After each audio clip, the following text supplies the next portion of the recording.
Hello everyone, this is Tech Coder AB. Welcome to Java course. और आज हम बात करने वाले हैं वाइल लूप के बारे में कि वाइल लूप क्या होता है, कैसे सिंटेक्स होते हैं, क्यों हम इनको यूज़ करते हैं। तो सारी चीज़ें आज हम समझेंगे और देखेंगे। तो वीडियो को शुरू करते हैं। वीडियो को शुरू करने से पहले अगर आप चैनल पर न्यू है तो चैनल को ज़रूर सब्सक्राइब करना, साथ में बेल आइकन को भी प्रेस कर लेना, जिसके थ्रू आपको जो न्यू वीडियोज़ होंगे उसके नोटिफिकेशंस मिलते जाएंगे। और वीडियो अगर अच्छी लगे तो वीडियो को अपने फ्रेंड्स के साथ शेयर करना और वीडियो को लाइक ज़रूर करना। ठीक है, तो चलिए शुरू करते हैं। तो आप नीचे सामने जो लूप की डेफिनेशन देख रहे होंगे, तो while loop is a pre-test loop. It is used when we don't know the number of iterations in advance. while loop जो है वो एक प्री टेस्ट लूप है। ठीक है, while loop जो है वो एक प्री टेस्ट लूप है। बॉडी के अंदर एंटर करने से पहले while loop के पास कंडीशन होती है, वो पहले उस कंडीशन को समझता है, उस कंडीशन को चेक करता है, उसके बाद हमारा जो लूप है वो आगे बढ़ता है। while loop को अब हम किस कंडीशन में यूज करेंगे, कैसे पता चलेगा हमको कि हम यहाँ पर इस कंडीशन में while loop को यूज करें। तो उसके लिए जैसा कि हमने डेफिनेशन में देखा, it is use when we don't know the number of iterations in advance. इसका मतलब ये है कि हमको जब पता ना हो कि हमारा जो लूप है वो कितने बार एग्जीक्यूट होने वाला है, कितनी बार हमारा लूप चलने वाला है, ये चीज जब हमको नहीं पता होगी तब हम वहां पर यूज करेंगे while लूप का, कि while लूप कितनी इन्फिनिटी टाइम चल सकता है। ठीक है, तो वहां पर हम यूज करेंगे while लूप का, जब हमको पता नहीं होगा कि हमारा जो लूप है वो कितनी बार चलेगा। अब कई जगह पर हमसे पूछा जाता है कि एंट्री कंट्रोल लूप क्या होता है, एंट्री कंट्रोल लूप को आप एक्सप्लेन करो, उसके थ्रू आप कोड को लिखो। तो वहां पर आपको टेंशन नहीं लेना, एंट्री कंट्रोल लूप को ही हम बोलते हैं while loop. while loop is also known as entry control loop. कई जगह पर आपसे while लूप की जगह पर आपको लिखा हुआ मिलता है एंट्री कंट्रोल लूप। अगर एंट्री कंट्रोल लूप नहीं मिलता, कई जगह पर कंट्रोल लूप भी लिखा हुआ होता है। तो आपको समझ जाना है कि यहाँ पर जो बात हो रही है वो बात हो रही है किसकी, while लूप की। अब जैसा कि आपको स्क्रीन पर दिख रहा होगा, यहाँ पर सबसे पहले हमारा जो सिंटेक्स होता है वो किस पैटर्न में होता है। सबसे पहले जब हम while लूप को यूज करते हैं तो हमारा सिंटेक्स होता है, हम लिखते हैं while, फिर ब्रैकेट्स के अंदर हम कंडीशन को पास करवाते हैं और फिर उसके बाद हमारी बॉडी आती है। ठीक है, बॉडी के अंदर जो भी काम हमको करवाना होता है उस लूप में हम उसको लिखते हैं। तो while और कंडीशन, कंडीशन जब हमारी ट्रू हो जाती है, जो भी कंडीशन हम, जब हमारा जितना लूप चलाना है हमको, कितने लूप, कितने पोजीशन तक हमारा लूप चलेगा, जो भी कंडीशन हम वहां पर पास कराएंगे while और ब्रैकेट्स के अंदर जो भी कंडीशन हम पास करवाएंगे, वहां पर अगर वो कंडीशन जो है वो ट्रू हो जाती है, तब हमारी जो बॉडी में जो काम होगा उस काम को हम करवाएंगे, हमारा जावा उस काम को करेगा। अगर हमारी कंडीशन किसी भी तरह से फॉल्स होती है, ट्रू नहीं हो पाती है, तो हमारा जो कोड है वो बॉडी के अंदर एंटर नहीं करेगा। अब आईडीई पर जाने से पहले एक बार फ्लो चार्ट को भी समझ लेते हैं। फ्लो चार्ट में क्या होता है, तो आप सामने देख सकते हो फ्लो चार्ट है हमारा। स्टार्ट पॉइंट से स्टार्ट हुआ, ठीक है, ऊपर जहां पर स्टार्ट लिखा हुआ वहां से हमने स्टार्ट किया। उसके बाद आए हमारे पास कंडीशन। कंडीशन किस टाइप की, while लूप के अंदर जो भी कंडीशन है वो अगर कंडीशन ट्रू होती है किसी भी तरह से, तो हमारा जो कोड है वो नीचे जाएगा वर्क पर। ठीक है, नीचे जो आपको वर्क दिख रहा है यहाँ वर्क पर जाएगा और जो भी काम हमने करवाना होगा while लूप के अंदर वो काम को कोड करेगा और वहां से हो जाएगा एग्जिट। अगर हमारी किसी तरह से जो हमारी कंडीशन है, स्टार्ट हुआ हमारा कोड और जो हमारी कंडीशन है वो अगर फॉल्स हो जाती है, अगर वो फॉल्स हो जाती है, तो हमारा जो कोड है वो वर्क पर नहीं जाएगा, डायरेक्ट बाहर ही हो जाएगा, हमारे लूप से बाहर हो जाएगा। और आगे के अगर कोई कोड होंगे तो उनको एग्जीक्यूट करेगा, और अगर आगे कोई भी कोड नहीं होगा तो हमारा सीधा जो कोड है, हमारा जो आईडीई है, हमारा जो जावा का कोड रन हुआ था वो कोड हो जाएगा एग्जिट, हमारा कोड हो जाएगा एग्जिट। तो अगर कंडीशन ट्रू है तो हमारा जो वर्क होगा वो होगा, और अगर हमारी कंडीशन फॉल्स होती है तो हमारा जो कोड है वो लूप से कर जाएगा एग्जिट, लूप को छोड़ देगा। तो हम आ चुके हैं हमारे इंटेलिजे आइडिया पर, और अब हम क्या करेंगे, हमारे कोड को लिखेंगे। तो मैं इंटेलिजे आइडिया को ओपन कर लिया हूँ, यहाँ पर एक न्यू क्लास को क्रिएट करता हूँ। सिंपली न्यू क्लास को क्रिएट करते हैं। यहाँ पर क्लास का जो नेम है वो मैं देने वाला हूँ while लूप। सिंपली मैं यहाँ पर while अंडरस्कोर लूप ले लेता हूँ। यहाँ पर मैंने while लूप ले लिया, ठीक है, ये हमारी क्लास का नेम हो गया।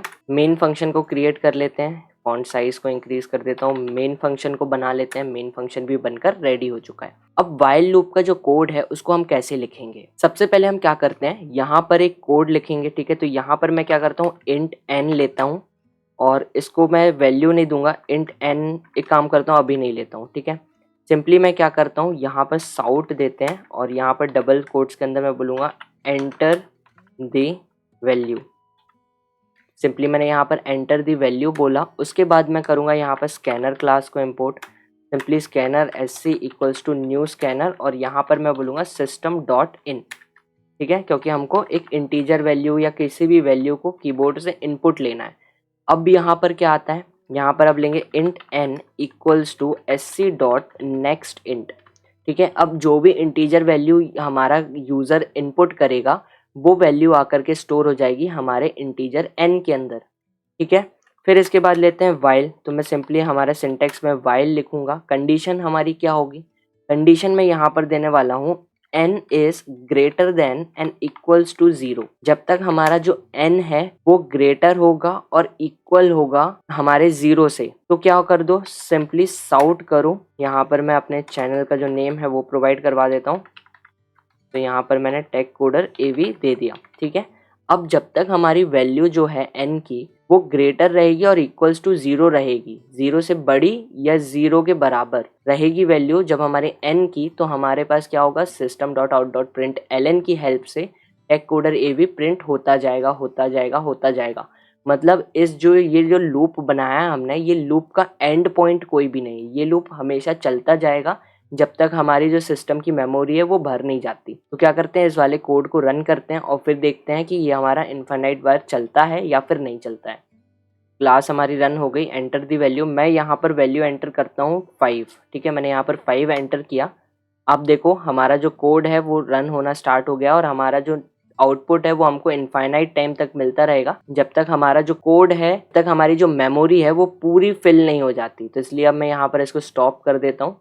सिंपली अगर आपने भी रन कर लिया तो यहाँ पर ऊपर देखो, यहाँ पर रेड कलर की बटन होगी, ये प्ले है, ये पॉज है, मतलब ये रन है, ये स्टॉप है, ठीक है। तो यहाँ से सिंपली स्टॉप कर लेना, नहीं तो कोड ऑटोमेटिकली चलता रहेगा और कभी भी एंड नहीं होगा जब तक आपकी सिस्टम मेमोरी पूरी फिल नहीं हो जाती, जब तक कोड एग्जीक्यूट होता ही रहेगा। अगर हमको इस कंडीशन को स्टॉप करना हो तब क्या होगा, अब यहाँ पर क्या करना है, यहाँ पर जैसे अभी तक हम क्या करा रहे थे, इनफाइनाइट टाइम चला रहे थे। अब मेरे को कोड को रोकना है तो मैं क्या करूँगा, तो उसके लिए मैं क्या करता हूँ, मैं यहाँ पर जो अभी यूजर से इनपुट ले रहा था इसको मैं यहाँ से रिमूव कर दूंगा और मैं सिंपली यहाँ पर वैल्यू दे दूंगा 1, ठीक है। मैंने इंट n इक्वल्स टू दे दिया 1 और इसको कर देता हूँ क्लोज। नीचे आते हैं, यहाँ वाइल लूप में मैं क्या करूँगा, n is smaller than and equals to 20 कर दूंगा, ठीक है। जब तक n की जो वैल्यू है वो 20 से इक्वल या 20 से स्मॉल रहेगी, जब तक हमारा जो कोड है, हमारा जो लूप है वो चलता रहेगा और टेक कोडर AV प्रिंट कराता रहेगा, ठीक है। बट अब हमको यहाँ पर क्या करना है, हमारी वैल्यू को इंक्रीज भी करवाना पड़ेगा, ठीक है। तो यहाँ पर पहले प्री इंक्रीमेंट का यूज करेंगे। प्री इंक्रीमेंट कैसे करते हैं, डबल प्लस का साइन और मैं यहाँ पर दे दूंगा n। या हमने इंक्रीमेंट और डिक्रीमेंट ऑपरेटर्स थे वहां पर इसको अच्छे से देखा था, तो अगर वो वीडियो नहीं देखी है तो उसको जाकर के देख लेना एक बार, ठीक है। तो यहाँ पर हम प्री इंक्रीमेंट का यूज करेंगे। तो अब ये जो कोड है इसको पहले मैं रन करता हूँ और फिर बाद में एक्सप्लेन करते हैं कि हुआ क्या इस कोड में, ठीक है। क्लास को रन किया, आउटपुट में आप देख सकते हो हमारा जो कोड है वो रन हो चुका है और ये जो टेक कोडर AV हमको प्रिंट होकर के मिला है ये 20 टाइम्स मिला है, ठीक है। ये हमारा 20 टाइम्स मिला है। अगर मैं इसको कम कर दूं 20 से, मैं इसको 5 कर देता हूँ, ठीक है, तो काउंट करने में ईजी रहेगा।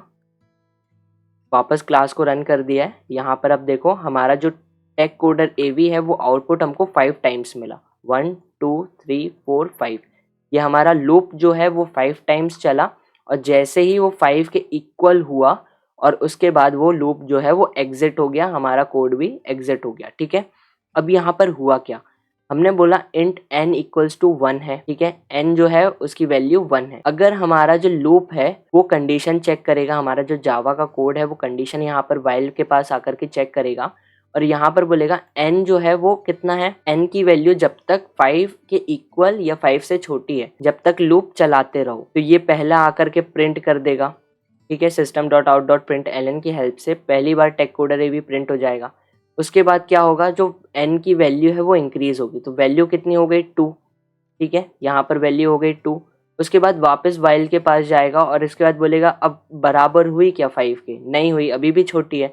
तो वापस सेकेंड टाइम हमारा जो system dot out dot print ln की हेल्प से टेक कोडर AV आउटपुट में प्रिंट हो जाएगा। फिर n की वैल्यू एक प्लस होगी, तो कितनी हो गई 3 चेक करेगा, 5 से छोटी है, फिर प्रिंट होगा, ठीक है। फिर एक वैल्यू इंक्रीज होगी, फिर एक वैल्यू इंक्रीज होगी तो फिर चेक करेगा तो क्या मिलेगा, नहीं अभी 4 पहुंचा है, तो 4 में क्या फिर टेक कोडर ए भी प्रिंट होगा, फिर एक वैल्यू इंक्रीज होगी, तब हमारा n की वैल्यू कितनी हो जाएगी 5, और फिर वाइल के पास आएगा और वाइल के पास आकर के चेक करेगा। अब 5 से छोटी नहीं है, बट हमने बोला था 5 के इक्वल भी है, तब भी लूप को चलाना है। तो 5 के इक्वल वैल्यू हो गई, फिर से एक बार 5th टाइम टेक कोडर ए भी प्रिंट होगा और हमारा कोड यहाँ पर एक बार और वैल्यू को इंक्रीज करेगा, तो 5 से वैल्यू हो जाएगी 6, और वाइल के पास आकर के फिर n की वैल्यू चेक करेंगे। तो यहाँ पर अब जो n की वैल्यू है वो है 6, ठीक है। तो कंडीशन के अकॉर्डिंग हमारी वैल्यू 5 से बड़ी हो गई, हमको 5 के इक्वल या 5 से छोटी चाहिए थी। तो यहाँ पर हमारी कंडीशन जो वाइल के अंदर ये जो कंडीशन है ये हो जाएगी फॉल्स, और यहाँ से अब हमारा कोड जो हो जाएगा एग्जिट, अब हमारा कोड कर जाएगा एग्जिट, ठीक है। तो हमारा जो टेक कोडर ए वी है जो हमने आउटपुट के लिए लिखा हुआ था वो कितने time Tech Coder A B print हुआ 5 टाइम्स। तो कुछ इस टाइप से हमारा वाइल लूप जो है वो रन होता है, वाइल लूप का हम यूज करते हैं, ठीक है। तो कुछ इस टाइप से हमारे वाइल लूप्स होते हैं, वाइल लूप्स को हम कुछ इस टाइप से यूज करते हैं, किस कंडीशन पे हमको यूज करना है वो भी हमने देखा, ठीक है। तो नेक्स्ट क्लास जो होगी वहां पर हम वाइल लूप को यूज करके कुछ क्वेश्चंस को सॉल्व करेंगे। जितने ज़्यादा हम क्वेश्चंस को सॉल्व करेंगे उतनी ज़्यादा हमारी प्रैक्टिस होगी, इसलिए नेक्स्ट वीडियो जो होगी हम उसमें क्वेश्चंस को देखेंगे, कैसे हम वाइल लूप्स को अलग अलग कंडीशंस में यूज़ करते हैं, कैसे कैसे कोड्स में हम इनको अलग अलग टाइप से यूज़ करेंगे। जब डिफरेंट डिफरेंट पैटर्न में हम वाइल लूप्स को यूज़ करेंगे तो ये वाइल लूप का जो कॉन्सेप्ट है वो और अच्छे से क्लियर होगा, ठीक है। तो नेक्स्ट वीडियो में वाइल लूप को यूज़ करके कुछ क्वेश्चंस को सॉल्व करेंगे। तो होप सो आप लोगों को ये सारी चीज़ें क्लियर हुई हों। अगर क्लियर हुई हैं तो कमेंट सेक्शन में ज़रूर बताना, और वीडियो को लाइक करना, अपने फ्रेंड्स के साथ में शेयर करना, और चैनल पर न्यू हो तो चैनल को ज़रूर सब्सक्राइब करना। मिलते हैं किसी न्यू टॉपिक के साथ किसी न्यू वीडियो में, जब तक के लिए stay tune, stay safe, bye bye.